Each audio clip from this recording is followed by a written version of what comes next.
গল্পের দর্পণ। এই দর্পণে প্রতিফলিত হবে নানা ধরনের হাসি, কান্না, প্রেম, ভয়, রোমাঞ্চ ও মায়াজালে ঘেরা অনেক গল্পগাথা।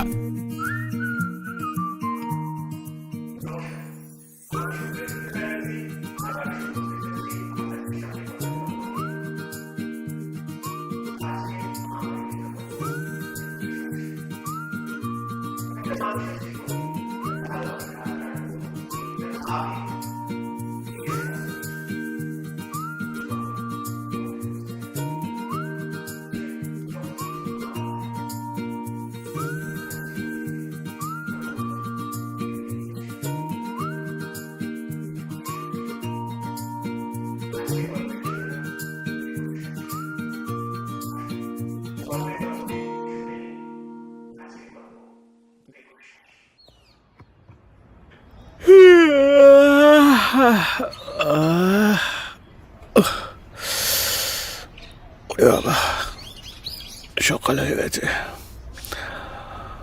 রানি, ওঠ ওঠ। সুমন উঠলে না, এরপরে তুই আর বাথরুম পাবি না। চোট।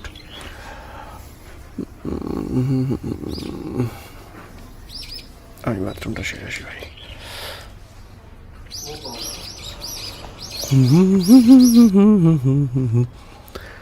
ভোর হলো, দোর খোলো, খুকুমণি ওঠরে, ওইটাকে জুই শাখে ফুল খুকি ছোট রে, খুকুমণি ওঠরে।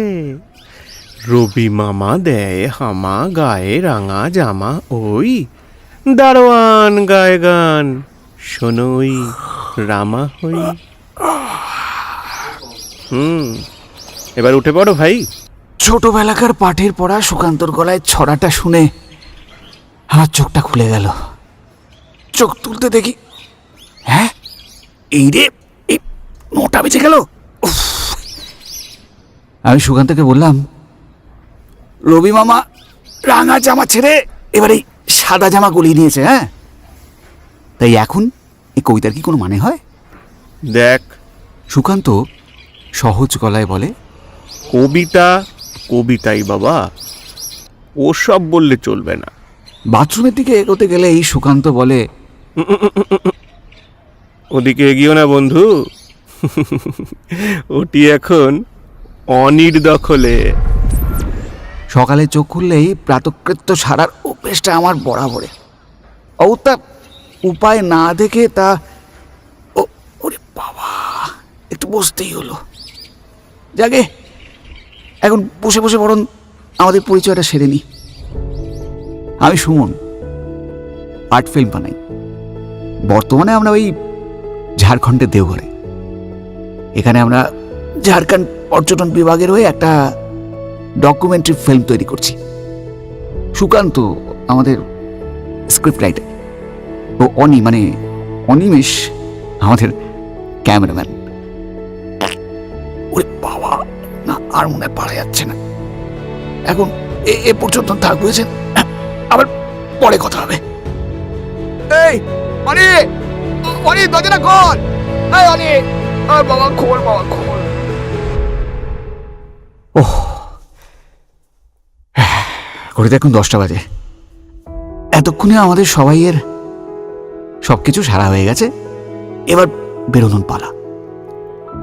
আজ আমরা দেওঘর থেকে যাব গয়া। সেখানে শুটিং সেরে যাব রাজগীর। তো গাড়ির চাকা ছুটলো গয়ার দিকে।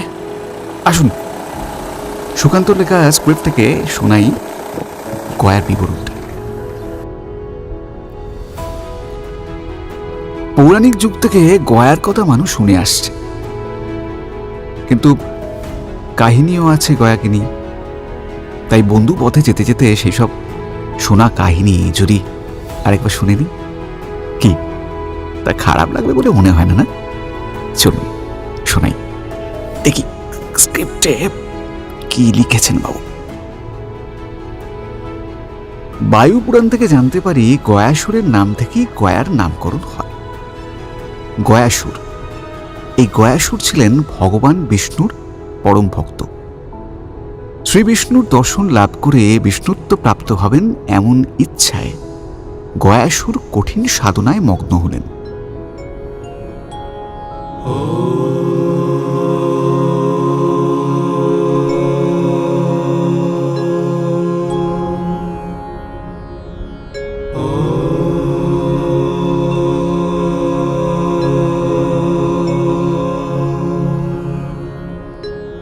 এর ফলে ভগবান বিষ্ণু তাঁর তপস্যায় তুষ্ট হয়ে বর দিলেন যে তাঁর দেহ দেবতা, যোগী, শুদ্ধ সত্য, ব্রাহ্মণদের চেয়েও শুদ্ধ সত্য দেহে পরিণত হবে। তখন এই শুদ্ধাত্মার দর্শন লাভ করে সকল জীবই মুক্তি পেতে লাগল। তো ধরায় যম শাসন বিকল হয়ে পড়লে যমদেব শ্রী বিষ্ণুকে কথা জানালেন যে দেবতারা গয়াসুরের দেহটি শ্রী বিষ্ণুর পদতলে দান করতে পরামর্শ দিলেন। কিন্তু গয়াসুর শুদ্ধ সত্য হলেও দিব্যজ্ঞানী ছিলেন না। তখন দেবতাগণ গয়াসুরের শরীরে একটি পাথর চাপা দিলেন, তাতেও গয়াসুর স্থির হলেন না। তখন ভগবান শ্রীবিষ্ণু ওই পাথরের উপর তার শ্রীচরণের এক পদ স্থাপন করলেন। তার পদস্পর্শে গয়াসুরের দিব্যজ্ঞান হল। তো দেবতার বিশ্বম্ভর স্বরূপ দর্শন করে গয়াসুর দেহের অনিত্যতা চিন্তা করে জনহিতার্থে তার শুদ্ধ সত্তার অক্ষয় কীর্তি স্থাপনার্থে ভগবানের কাছে একটি বর প্রার্থনা করলেন। গয়াসুর ভগবান বিষ্ণুকে বললেন, প্রভু, আপনি যদি আমার তপস্যায় তুষ্ট থাকেন তবে আমার নামানুসারে এই তীর্থ গয়া তীর্থ নামে অভিহিত হোক। তো যতদিন পৃথিবীতে চন্দ্র সূর্য বিদ্যমান থাকবে ততদিন যেন এই গয়া তীর্থে দেবতাগণ অবস্থান করে, এই তীর্থ মোক্ষ তীর্থরূপে পরিগণিত করেন। তো ভগবান বিশ্বম্বরের ইচ্ছায় গয়াসুরের প্রার্থনা পূরণ হল। গয়াক্ষেত্র শ্রেষ্ঠ তীর্থ হিসাবে জগৎ মাঝে পরিচিত হল। গয়াতে পিতৃপুরুষের মুক্তি উপলক্ষে বৈদিক যুগে মুনি ভরদ্বাজ তাঁর পিতা ও পালক পিতার উদ্দেশ্যে পিণ্ডদান করেন। রামচন্দ্র সীতাদেবীর পিণ্ডদানের কথা তো গয়ায় সকল কাহিনীর শ্রেষ্ঠ কাহিনী হয়ে চালু রয়েছে। তো সীতাকুণ্ডে আজও নাকি ওই দশরথের হাতটির অবস্থান ভক্তদের সেই কথাই মনে করিয়ে দেয়। তো পৌরাণিক যুগ থেকে মহাভারতীয় রামায়ণী যুগেও যে গয়ায় পিতৃতর্পণ চালু ছিল সে কথা জানা যায়। বাহ, এই জায়গাটা তো বেশ ভালো লেগেছে। এছাড়াও গয়ায় এসেছেন ভগবান বুদ্ধ। তার প্রথম সাধন তীর্থ এই গয়াক্ষেত্রে, এই গয়ের নগরী। শ্রীকৃষ্ণ চৈতন্যদেব গয়াতেই ঈশ্বরপুরীর কাছে গোপীনাথ মন্ত্র পান। হরিপ্রেমে মাতোয়ারা শ্রী চৈতন্যদেবের প্রথম যাত্রা এই গয়া থেকেই শুরু হয়। সুতরাং গয়া পৌরাণিক ভারত থেকে আধুনিক আধ্যাত্মিক যুগের মহাপুরুষদের পদরজ ধন্য।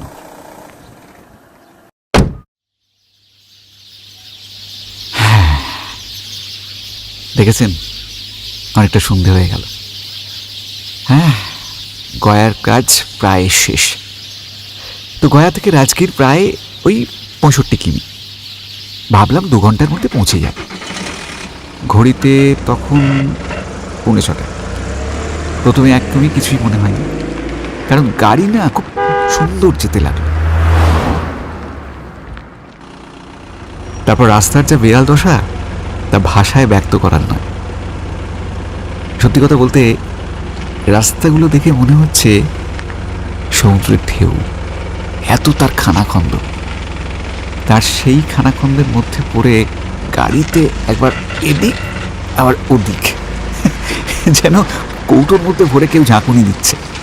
তো এইভাবে ঝাঁকুনি খেতে খেতে লাফাতে লাফাতে 1 ঘন্টা রাস্তা 4 ঘন্টায় খতম করি। ঘড়িতে তখন বাজে ওই 10:30। শীতের নিশুতি রাত, বুঝতেই পারছেন রাস্তায় একটা জনমানব নেই। এটুকুই বাঁচোয়া, অন্তত গিয়ে হোটেলওয়ালাদের পায়ে ধরতে হবে না, কারণ আমার মায়ের পিস্তুত বোনের বাড়ি ওখানে। বাড়িতে কেউ থাকে না, শুধু একজন ওই পরিচালক থাকেন শুনেছি। ফোন করে সব কথা বলা হয়ে গেছে। যাক, এখন ঠাকুর ঠাকুর করে ঠিকমতো চীনে পৌঁছতে পারলেই হলো, কারণ কখনো আমি না এখানে আসিনি, কারোর সাথে আবার পরিচয়ও নেই। শুধু ওই সদুদির ছেলে এসেছে বললেই দারোয়ান নাকি দরজাটা খুলে দেবে। ও বলা হয়নি, আমার মায়ের নাম হচ্ছে সৌদামিনী। মামারা মাসিরা সব সদু বলেই ডাকে। তো গাড়ি চলতে চলতে জিজ্ঞাসা করার প্রয়োজন হয়ে পড়ল। দূরে কতগুলো বিহারি একসঙ্গে বসে আগুন পোয়াচ্ছে। তাদের কাছে কি জিজ্ঞাসা করলাম, আচ্ছা দাদা, ওই ডাক বাংলোটা কোন দিকে বলতে পারবেন?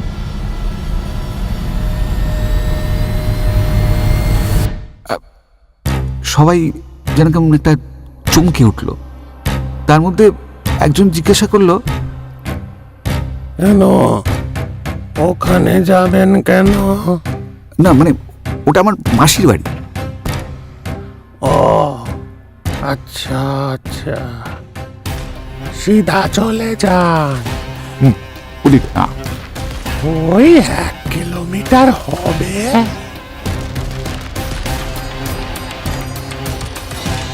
ভাবলাম এখানকার লোকেরা খুব কর্মঠ, এদের কথায় 1 কিমি মানে 3 কিলোমিটারের সমান। তবে একটু চা হলে ভালো হতো।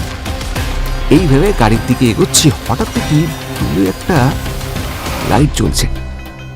দূর থেকে দোকানই মনে হচ্ছে। তো গাড়িতে উঠে একটু যেতেই দেখি ওটা তো দোকানই। গাড়িটা ছুটল, তখন চা পিপাসা তুলল। 4 জনই নামলাম গাড়ি থেকে।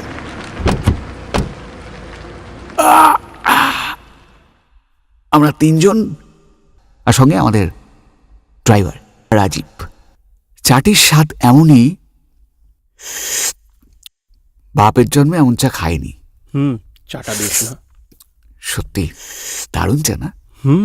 চাটা বেশ।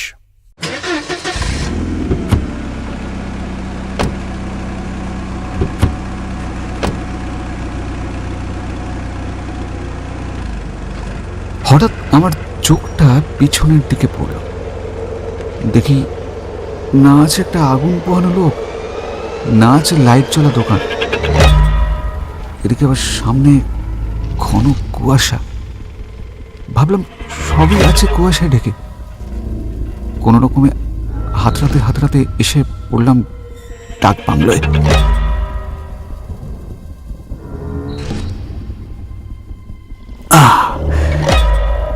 চিৎকার করে আমি দারোয়ানকে ডাকলাম, কার্তিক, কার্তিক। কিছুক্ষণ পরে কার্তিক দৌড়তে দৌড়তে এসে দরজা খুলে দিল। क्या हुआ बाबूजी? इतना देर क्यों हुआ? अरे तुम्हारे यहाँ का रास्ता तो नहीं जैसे समुद्र की लेह। ডাক বাংলো বলে কথা। রাজগীরে আমাদের 3 দিনের কাজ। এই 3 দিনের বাসস্থান এই বাড়িটি। সুন্দর সাজানো গোছানো বাড়ি, দেখলেই মনে হবে যেন বাইরের কোনো দেশে বেড়াতে এসেছি। তো তাড়াতাড়ি খাওয়া দাওয়া সেরে রাত্রে শুয়ে পড়লাম। ঘরে 2টি বেড, একটিতে আমিও সুকান্ত আর অন্যটিতে অনিমেষ। তো খাওয়া দাওয়া সেরে শুয়ে পড়েছিলাম। ক্লান্তিতে ঘুমও জড়িয়ে এলো চোখে।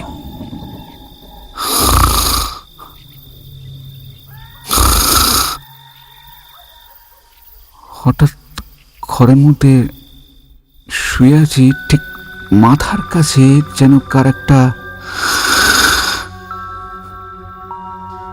নিঃশ্বাসের শব্দ।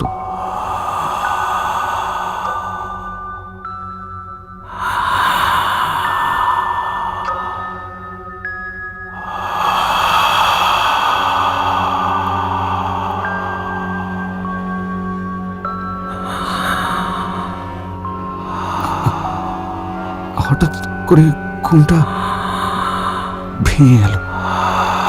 কে কে? গলাটা শুকিয়ে যেতে লাগলো। চোখে ঘুম নেই, কিন্তু লেপের তলায় শরীরটা যেন ঘেমে স্নান হয়ে যেতে লাগলো। ফুসফুসের ধকধক ধ্বনি তখন অনেকটাই বেড়ে গেছে। যাই হোক, ঘাপটি মেরে শুয়ে থাকতে থাকতে কখন যেন ঘুমিয়ে পড়লাম।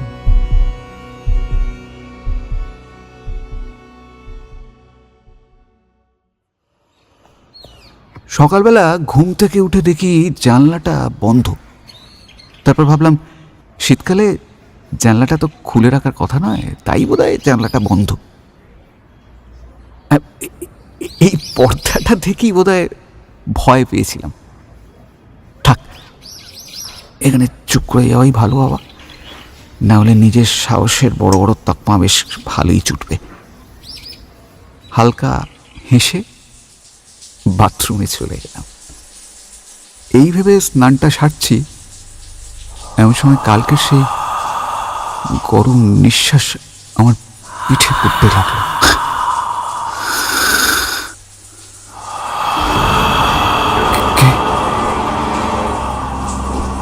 পিছনে দেখি কেউ তো কোথাও নেই।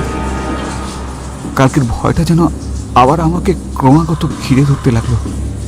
শাওয়ারের তলায় দেওয়ালে পিঠটা ঠেকিয়ে দাঁড়িয়ে রইলাম, আর চোখটা বনবন করে ঘুরতে লাগলো।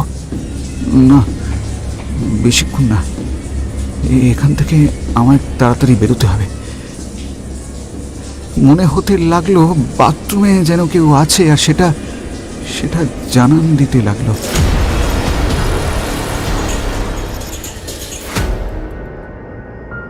তাড়াতাড়ি কোনো রকমের টাওয়েল দিয়ে গাটা মুছে বেরিয়ে পড়লাম।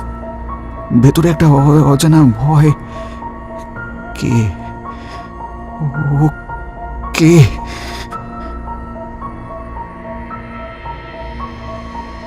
আয়নার সামনে চুল আঁচড়াতে আঁচড়াতে ভাবছি, হঠাৎ কেউ আমার হাত ধরে ডাকলো।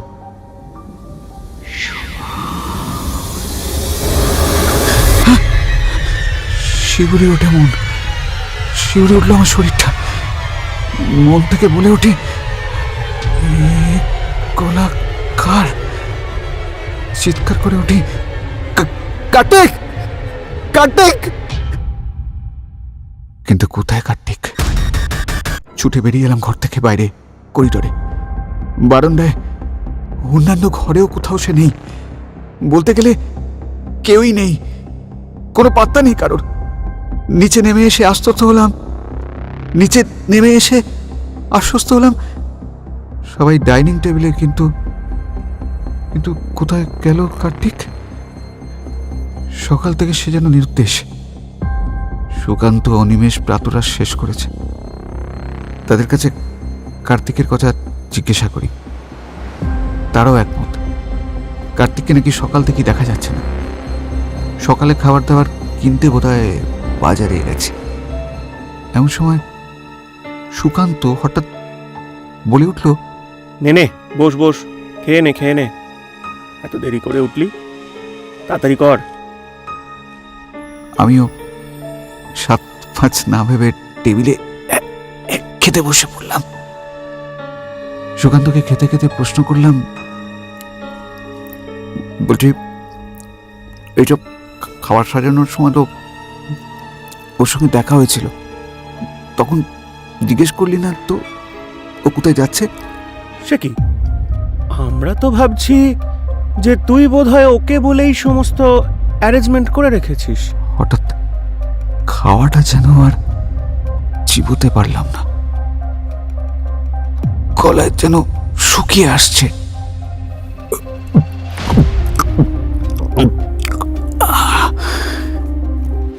সবাই স্তব্ধ, ঠিক যেন পিন ড্রপ সাইলেন্স। হঠাৎ স্তব্ধতার বা নিস্তব্ধতার প্রাচীর ভঙ্গ করে দূর থেকে একটা গাড়ির শব্দ যেন সে বাংলোর দিকে এগিয়ে আসতে লাগলো। আমরা তিনজনে ছুটে বেরিয়ে এলাম। বাইরে বেরিয়ে দেখি, আরে আমাদের গাড়ির ড্রাইভার রাজীব! কি হলো, ভূত দেখছেন নাকি? হাতটা আমার দিকে বার করে দিয়ে বলল, ভূত নয়, আমি বেঁচে আছি। চিমটি কেটে দেখুন। আমাদের মুখে তখন রা নেই। আমার অবস্থা তখন আরো শোচনীয়। কানা তো মনে মনে জানা, কারণ আমি তো জানি কাল থেকে আজ পর্যন্ত আমার সঙ্গে কি কি ঘটে গেছে। এ কথা বলছো কেন? আপনাদের শুটিং কটা থেকে? 10টা। ও 10টা। হ্যাঁ চলুন চলুন, তাড়াতাড়ি চলুন, দেরি হয়ে যাবে তো। আজ আমরা এখান থেকে যাব নালন্দা, সেখানে শুটিং সেরে রাতে এখানে ফিরে আসা। তাই সবাই তড়িঘড়ি প্রয়োজনীয় জিনিস নিয়ে উঠে পড়লাম গাড়িতে। দরজা বাইরে থেকে টেনে দিয়েই বেরিয়ে পড়তে হলো, কারণ কার্তিকের দেখা নেই। গাড়ি চলতে শুরু করলো। গাড়ি থেকে পিছন দিকে বাংলোটা দেখতে দেখতে ভাবতে লাগলাম, কে সে যে আমার নাম জানে এবং কাল থেকে আজ পর্যন্ত চোখে চোখে রেখেছে, এমনকি বাথরুমেও। কে সে? কে? ছোট্ট টিলার বাঁক বেঁকতেই বাড়িটা চোখের থেকে মিলিয়ে গেল। গাড়ি বেশ খানিকটা গেল, কিন্তু পাহাড়ি পথের ঢালটা আর পার হতে পারলাম না। পথে যেতে যেতেই অনিমেষের ধুম জ্বর এলো। ওকে নিয়ে ফিরতেই হলো।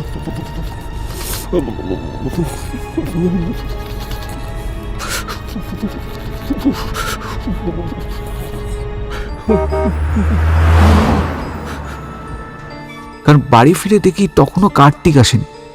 অনেক পরে কার্তিক রাজ্যের বাজার নিয়ে বাড়ি ঢুকলো। তখন ওই প্রায় সন্ধে গড়িয়ে এসেছে।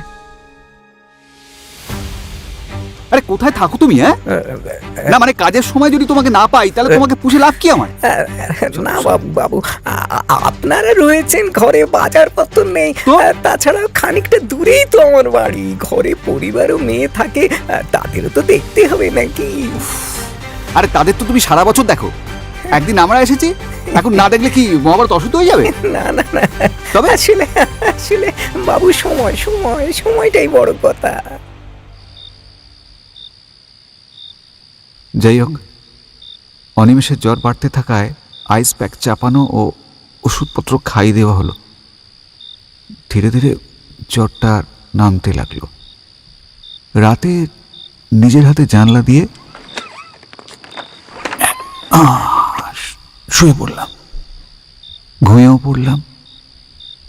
বেশ খানিকটা পরে একটা খসখসানিতে আমার ঘুমটা হঠাৎ ভেঙে গেল। আমি জেগে গেলাম। গভীর রাতে কিসের শব্দ বোঝার চেষ্টা করলাম। পাশে চেয়ে দেখি অনিমেষ বিছানায় মাথাটা ঝুঁকিয়ে বসে আছে। জিজ্ঞেস করলাম, এই কি রে, কি হলো, এভাবে বসে আছিস কেন? ও চুপ করে রইল। অবশেষে আবার জিজ্ঞেস করতে দরজার দিকে আঙুল তুলে দেখালো। তার ইশারার অর্থ কিছুই বুঝতে পারলাম না। এমনি করেই রাতটা কেটে গেল।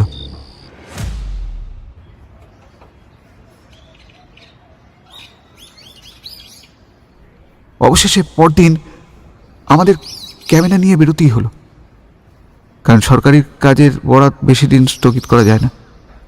তাই আধিকারিকদের বুঝিয়ে কাজটা করার চেষ্টা করতে লাগলাম। আসলে ক্যামেরা তো অনিমেষের, ওর অ্যাঙ্গেল তো আমাদের মতো হবে না। তবুও সকালে অনিমেষকে বাড়িতে রেখে আমরা ওই নালন্দা অভিমুখে চললাম। সারাদিন ধরে অক্লান্ত পরিশ্রম করে নালন্দা বিশ্ববিদ্যালয়ের পুরাতত্ত্ব বিষয়ের নিদর্শনগুলোর ছবি তোলা হলো। একসময় সমগ্র ভারতে নালন্দা ছিল শ্রেষ্ঠ শিক্ষাকেন্দ্র। দেশ বিদেশ থেকে ছাত্র ও অধ্যাপকগণ এখানে লেখাপড়া শিখতে ও শেখাতে আসতেন। তাদের থাকার ঘর, পড়বার বেদি, ছাত্রাবাসে ছাত্রদের শয়নকক্ষ বা তাদের ইটের তৈরি শয়নাসন কিংবা ওই শয্যাগার ও সর্বোপরি ওই পয়ঃপ্রণালী দেখার মতো। তো তাদের নকশা আজকালকার স্থপতিদের অনেক কিছু শেখাবে।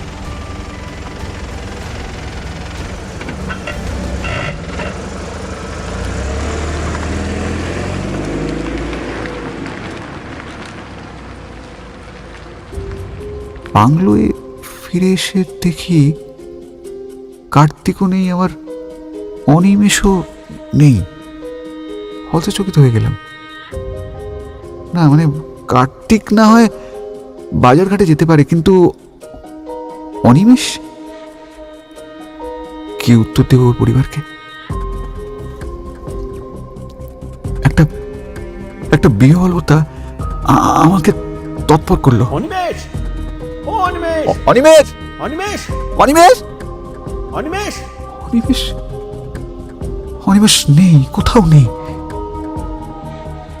রাজীবকে সঙ্গে নিয়ে আমি পুলিশে খবর দিলাম।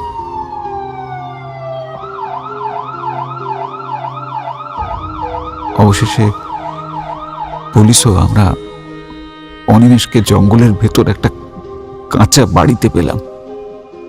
আমার মনের আশঙ্কার জ্বরটা ছেড়ে গেল, তাকে নিয়ে এলাম। অদ্ভুত, এখন আর জ্বর নেই। রাতে কোনো রকমে খাওয়া দাওয়া সেরে জানলাটা নিজের হাতে বন্ধ করে শুয়ে পড়লাম। অনেক রাতে হঠাৎ ঠকঠক করে দরজা খোলার আওয়াজে ঘুমটা ভেঙে গেল। চেয়ে দেখি অনিমেষ দরজা খুলে চলেছে করিডোরের উল্টো দিকের ঘরটির দিকে। সুকান্তকে ডেকে তুলে ওকে, এই, ওঠ, ওঠ, ওঠ, ওঠ, ওঠ। কি হয়েছে? দেখ, দেখ, দেখ, দেখ, ওই দেখ, ওই দেখ। অনি। দুজনে অনুসরণ করতে লাগলাম। অবশেষে ও বন্ধ করে দরজায় দাঁড়ালো। ও মহাবিষ্টের মতো দরজা খুলে ভেতরে ঢুকে গেল।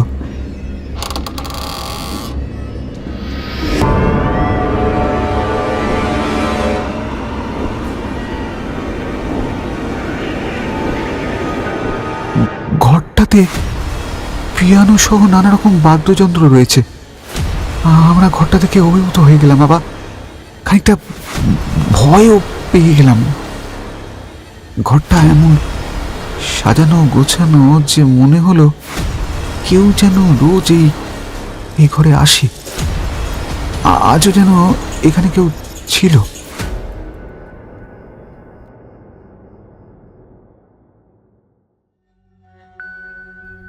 এটা অবাক করা, বুদ্ধি বিচারের বাইরে ঘটনা। আমি অবাক হয়ে ভাবতে লাগলাম, কি করে এটা কি করে হতে পারে? আমরা ছাড়া গত 6 মাসে কেউ এখানে আসেনি। তবে এই ঘরটা ব্যবহার করে কি? একটা প্রশ্ন মনে থেকে গেল। এমন সময় সুকান্ত হঠাৎ বলে উঠল, সুমন, এখানে হাঁ করে দাঁড়িয়ে থেকে কোনো লাভ নেই। চ, অনিমেষকে নিয়ে ঘরের মধ্যে গিয়ে শুয়ে দিই। চ। যাই হোক, ঘরে এলাম ও আবারও যথারীতি শুয়ে পড়লাম। আবার দরজা খোলার শব্দ। সুমন, সুমন, ওঠ, ওঠ, ওঠ। ওই দেখ, অনিমেষ আবার বেরিয়ে যাচ্ছে। চ, এবার কোথায় যাচ্ছে দেখি। এবার অনিমেষ ঘর থেকে বেরিয়ে গেছে। বাংলোর অদূরে একটা কবরখানার দিকে অনিমেষ চলতে লাগলো।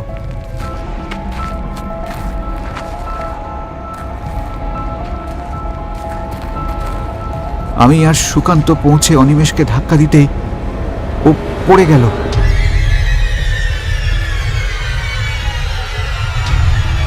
দুজনে মিলে ওকে ধরাধরি করে বাংলোয় নিয়ে এলাম। সে রাত্রে খুব জ্বর এলো।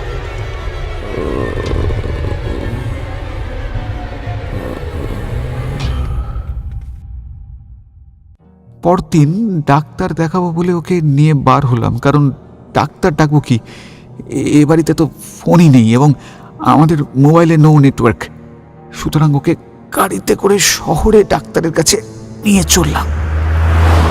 সেবা করতে করতে চলেছি, হঠাৎ রাজীব জোরে একটা ব্রেক কষল। দেখি গাড়ির সামনে জটা জুটো রুদ্রাক্ষ মালা কালো আলখাল্লাধারী এক ব্যক্তি দাঁড়িয়ে আছে। ওঝা কিংবা তান্ত্রিক হবে। সে হঠাৎ বলল, আপনারা একে কোথায় নিয়ে যাচ্ছেন? এ ডাক্তার কবিরাজের বিষয় নয়। শুনুন বাবু, বিজ্ঞানের বাইরেও আরো কিছু আছে যা আমাদের বাঁচিয়ে রেখেছে, বুঝলেন? তা হলো ঝাড়ফুঁক, তুকতাক ইত্যাদি মন্ত্রশক্তি, অনেক সময় অনেক বেশি কার্যকরী। আমরা তার কথায় পাত্তা না দিয়ে সরকারি হাসপাতালের দিকে চললাম। কিন্তু ডাক্তারি শাস্ত্রে অনিমেষের জ্বরের কারণ অনুসন্ধান করা গেল না। ডাক্তার যেমন কারণ খুঁজে না পেলে রাজ্যের টেস্টের লিস্ট ধরিয়ে দেয়, এক্ষেত্রে তেমনটাই হলো। আমরা টেস্টের ফর্দ নিয়ে বাংলায় ফিরে চললাম। বাংলোর পথে যেখানে ওই ওঝাপাত তান্ত্রিককে দেখেছিলাম, সে সেখানেই দাঁড়িয়ে রয়েছে। আমাদের দেখে বলল,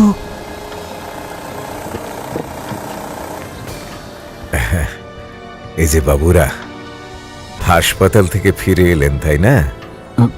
কিচ্ছু ধরা গেল না, না?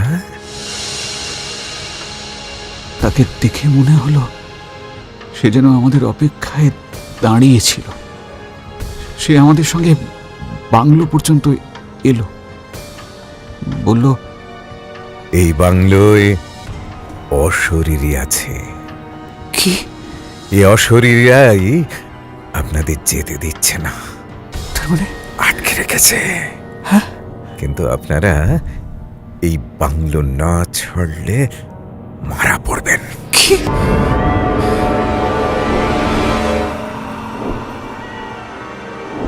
সেদিন নানা প্রশ্নের মালা আমার মাথায় জুড়ে রইল। মনে মনে ভাবলাম, কেন রাজীব রোজ সকালে আসে আর রাতে চলে যায়? অনিমেষের এত জ্বরের মধ্যেও রাতে গাড়ির প্রয়োজন হতে পারে জেনেও ও রাতে থাকতে চায় না। কেন কার্তিক সারাটা দিন কাবার করে রাতে আমাদের মুখোমুখি হয়? অনিমেষের এই জ্বর কেন ডাক্তারি শাস্ত্রে সারছে না, ইত্যাদি ইত্যাদি নানা প্রশ্ন আজ আমায় ভারাক্রান্ত করে তুলেছে। আমি আর অপেক্ষা করতে পারছিলাম না। এমন সময় রাজীব গাড়ি নিয়ে ঢুকতেই তাকে প্রশ্ন করলাম, আচ্ছা, তুমি কেন রোজ রাত হওয়ার আগে বাংলোয় ছেড়ে চলে যাও? হ্যাঁ, বলো বলো, আমাকে বলো। কেন কেন বলো? কার্তিক দিনের বেলায় উধাও হয়ে যায় কেন? দাদা, আপনার প্রশ্নের উত্তর আমি দিতে পারবো না। ওই ওঝার কাছে চলুন, তিনিই আপনাকে যা বলার বলবেন।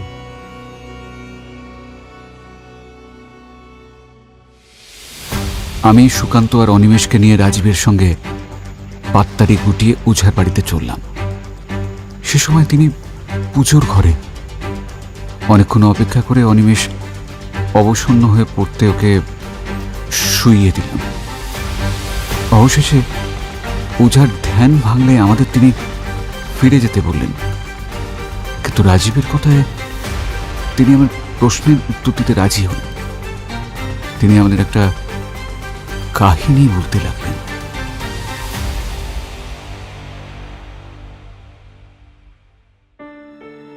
আসলে তোমার মাসিরা খুব একটা এখানে আসতেন না। বাড়িটা 12 মাস খালি পড়ে থাকতো। এই সুযোগটা কাজে লাগিয়ে কার্তিক বাড়িটা মাঝে মধ্যে ভাড়া দিত। একবার প্রকৃতি নিয়ে কাজ করতে আসা বিদেশি বোটানিস্ট মিস লুসি এসে এ বাড়ির খানিকটা ভাড়া নিয়ে থাকতে শুরু করে। সারাদিন বনে বনে গাছপাতা খুঁজে বেড়ায়, রাত্রিরে পিয়ানো বাজায়। বেশ কেটে যাচ্ছিল দিন। কার্তিক তার দেখাশোনা করত। কিন্তু ওই যে লোভে পাপে মৃত্যু। একদিন কার্তিক পয়সার লোভে কিছু লম্পট যুবকদের এখানে থাকতে দেয়। তারা পান ভোজনে মত্ত ছিল। কিন্তু হঠাৎ লুসির পিয়ানো শুনে তারা ঘরে হানা দেয়। লুসির বাজনা শুনে তারা ঘরে ঢুকে তাকে দেখে কামনার বশবর্তী হয়ে শ্লীলতাহানি করে।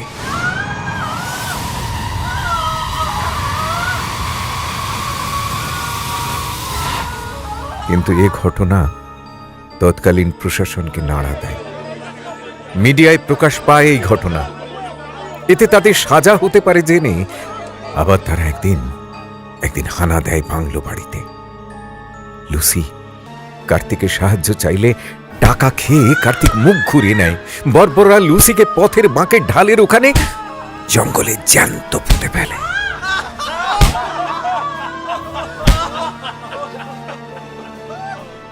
এই ঘটনা 3 মাস পরে কার্তিকও খুন হয়। তাই তো আজও তারা পাপের শাস্তি ভোগ করতে কার্তিকে বাড়িতে রাত কাটায়। লুসির সেবা করে। দিনের আলোয় তো কালো আত্মা আসতে পারে না, তাই তো দিনের আলোয় কার্তিক লুকিয়ে থাকে, সামনে আসতে পারে না। আর অতৃপ্ত লুসি দীর্ঘশ্বাস ফেলে সকলের কাছে জানাতে চায় এই ঘটনা। তাই তো তার আত্মা অনিমেষে শরীরে ভর করেছে। হ্যাঁ, কোনো ডাক্তার বা বিজ্ঞানের সাধ্য নেই এই রোগ সারানোর। এখন তোমরা যাও, বাংলায় ফিরে যাও, অশরীরী বিদেশিনীর আত্মার মুক্তি ঘটাও। গির্জার নিয়মানুসারে তার শেষকৃত্য করো, তবেই তোমাদের মুক্তি। ওঝার কথা মতো রাজীবকে নিয়ে গির্জার খোঁজে বার হলাম। রাজীব মুখ খুলল। দাদা, কার্তিক কি করে আসে তা তো শুনলেন। ওর বাড়ি পরিবার কিছুই আছে নাকি যে ও যাবে? আসলে ওর কুকর্ম দেখে ওর পরিবার বিষ খেয়ে মেয়ে নিয়ে আত্মহত্যা করে, আর তার কিছুদিন পরেই ও খুন হয়। সেজন্যই তো ও দিনের বেলায় পালিয়ে বেড়ায়। এতক্ষণে আমার মনের কুয়াশা কাটতে থাকে। গাড়িতে পিছনে অনিমেষ সুকান্তর কোলে মাথা দিয়ে শুয়ে। ওর জ্বরের ঘোর কাটছে, তবে পুরোটা সারছে না। দেখতে দেখতে দূরে একটা গির্জার চূড়া দেখতে পেলাম।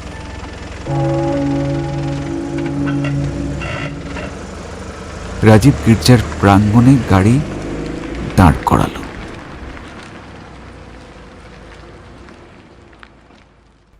শুভ্র বস্ত্রধারী গির্জার পাদ্রী সব কথা শুনে জর্ডনের পবিত্র জল নিয়ে হোলি ক্রস স্পর্শ করে আমাদের সঙ্গে ঘটনাস্থলে চললেন। ফাদার তার ধর্মের মন্ত্রাদিতে সেই আত্মার সদ্গতি করার চেষ্টা করতে লাগলেন। তার দেহাবশেষ পুনর্বার তুলে নতুন করে কফিন সাজিয়ে হোলি ক্রস স্পর্শ করিয়ে পবিত্র জর্ডন নদীর জল ছড়িয়ে দেওয়া হলো।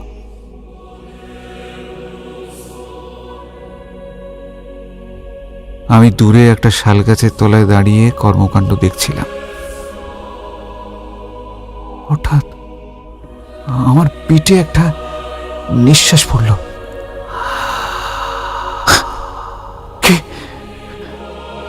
আমি চমকে উঠলাম। দেখি ফাদার লুসির কবরে হোলি ক্রুশ মুছছে। লুসি বোধহয় শান্তি পেল, তাই শান্তির নিঃশ্বাস ফেলল।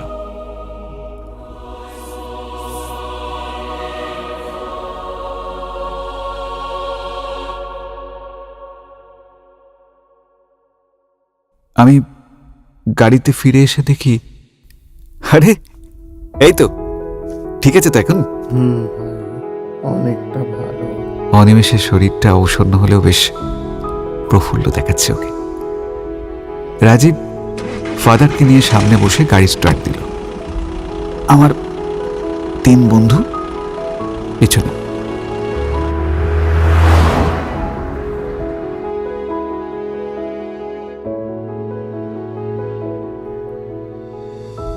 এ কটা দিন শরীর মনের যে ধকল গেছে তা আর বলার নয়। আমরা যেন কি ভয়াবহ অবস্থা থেকে মুক্তি পেয়ে ফিরে চলেছি। আর এই বিদেশিনী যে সর্বদাই আমাদের কাছে সত্য প্রকাশের আবেদন ওই ওই দীর্ঘশ্বাসে জানিয়েছিল, আজ তারও মুক্তি। এপারে থেকে ওপারের মুক্তির ব্যবস্থা। যাক, ভালোই হলো, অন্তত শান্তি তো পেল। টিলার ধারে বাঁকটা পেরোতেই ইউক্যালিপটাসের জঙ্গলে কি ভীষণ দোলা দেখতে পেলাম। তার সাথে পাতার খসখসানি, যেন লুসি বলতে চাইছে বিদায় বন্ধু, বিদায়। এখন তার দীর্ঘশ্বাস আর নেই। আজকের মতো গল্পের দর্পণের সময় শেষ। আগামী পর্বে নতুন গল্প নিয়ে হাজির হব আপনাদের সামনে শনিবার রাত 10টায়। ততক্ষণের জন্য একটু বিরতি। নানা স্বাদের নতুন নতুন গল্প শুনতে চাইলে আমাদের চ্যানেলকে সাবস্ক্রাইব করুন। সবার আগে নোটিফিকেশন পাওয়ার জন্য বেল আইকন ক্লিক করুন। বন্ধুদের সাথে শেয়ার করুন, আর অবশ্যই লাইক আর কমেন্টস দিতে কিন্তু ভুলবেন না।